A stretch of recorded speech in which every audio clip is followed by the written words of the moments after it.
Hi, it's Laura from Sticky Notes, and I just wanted to show you a few of the new features in Interval Climb version 2.1. This is now available on all the app stores, Apple, Google, and Amazon. Based on feedback from teachers, I've included a few new options here in the settings.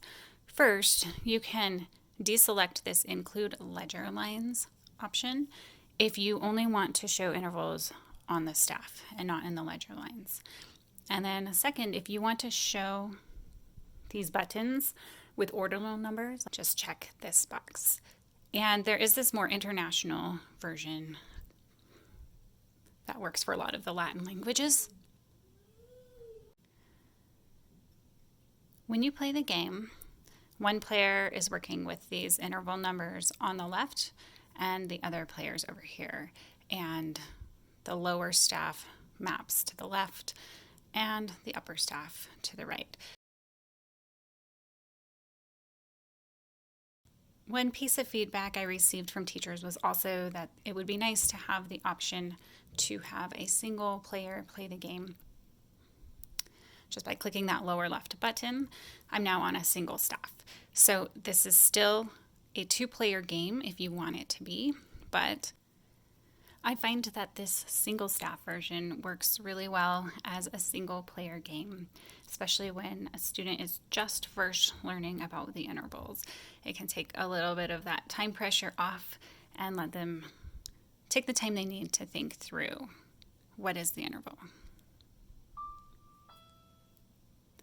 Then once they're feeling pretty good with the intervals we're learning, I'll often alternate with them. So give them a chance to try. If they get it wrong, then I would take a turn.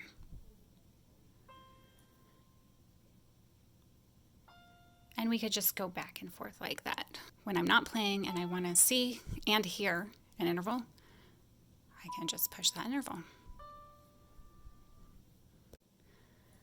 If you're ever feeling like you don't know what to do, just push the question mark.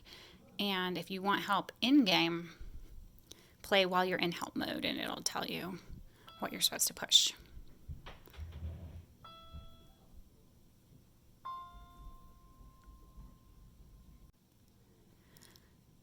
Now I just want to highlight a few features that are not new but are often overlooked. First is the option to change the theme. So this lower right button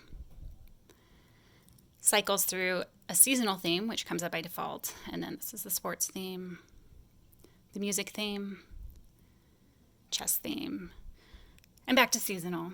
So if you want the players to throw different objects, you can make them do that by changing the theme. One thing a lot of kids find fun is editing their player name.